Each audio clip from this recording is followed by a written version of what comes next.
All right, I want to switch gears now and talk to you guys a little bit about severe weather safety. We are in the midst of severe weather season, and oftentimes we think of spring as the time that we see the most tornadoes and the most severe weather, and that is true. You'll see here with this graphic that time of year where we see the most tornadoes is typically in April and May, but you'll also notice that we see a little bit of an uptick there into the fall, and it kind of continues through much of the winter months. In fact, some of our biggest severe weather outbreaks and tornado outbreaks right here in our region have actually occurred in the months of November, December. I can think of several of them that have also occurred into February and March. So it's one of those things where we can just never let our guard down. Now, severe weather, I know there's some folks that love severe weather and love storms, and I know there's some folks that are kind of scared of them. And I just want to say, tornadoes and severe weather, it's nothing to be scared of, but it is something to plan around because it is inevitable that we're going to be dealing with it pretty much on a yearly basis. So time of day that tornadoes occur, I wanted to show you this as well. We can see tornadoes and we can see severe storms any time of the day.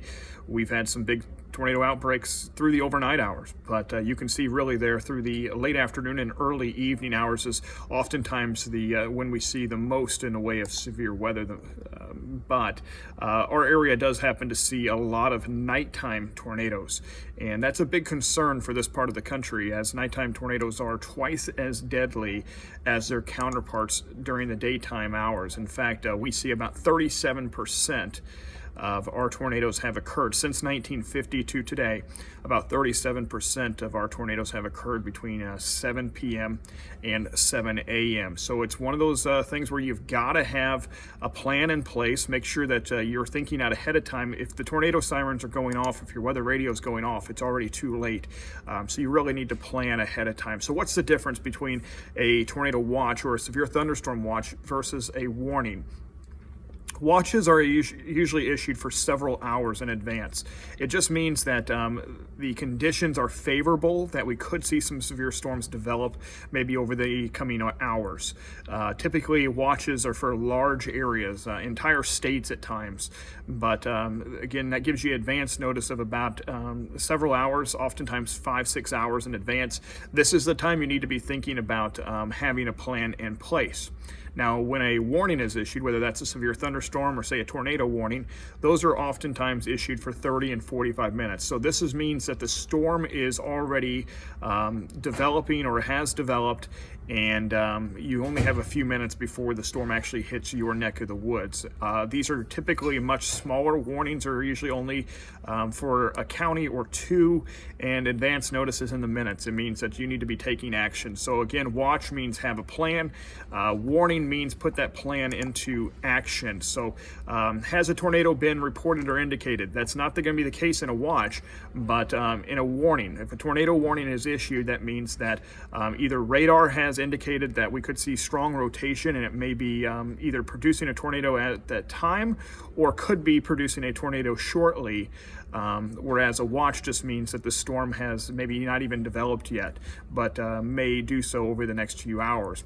Do you need to take a shelter immediately? Under a watch, no. But if a warning is issued, you need to think about heading to shelter immediately. In fact, you may only have a few minutes before the storm hits, and if it has a tornado in it, it may mean you only have a couple minutes before it gets to your area. So do you have time to plan under a watch? Yes, you do.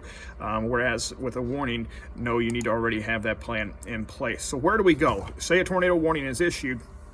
If you have a home with a storm shelter or a basement, safest place you can go. But a lot of homes, especially here in Southern Illinois, may not have basements.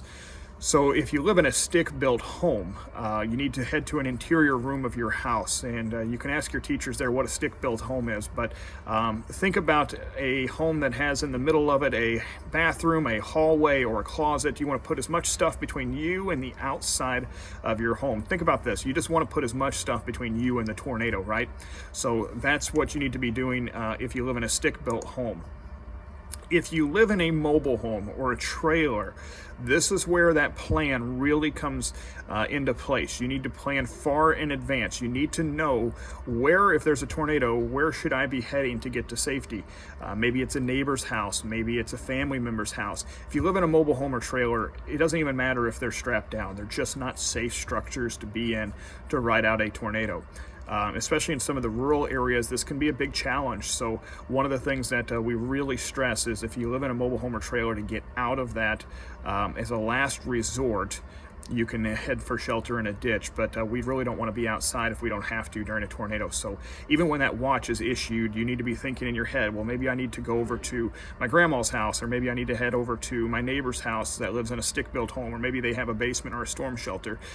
Think about that. So the other thing that's really important is to have multiple ways to receive warnings. So there's lots of different ways between the cell phone apps today and your weather radios, and sirens are not really very reliable, as there's just a lot of different things that go into sirens and how they get set off, when they get set off, and whether or not you're going to be able to hear them. But we really recommend having a weather radio and having at least an app or two on your phone to maybe wake you up in the middle of the night in case severe weather strikes. Thanks for joining me this morning, guys, and hopefully we're able to do this next year in person. I miss seeing all of your smiling faces. Everyone, stay safe.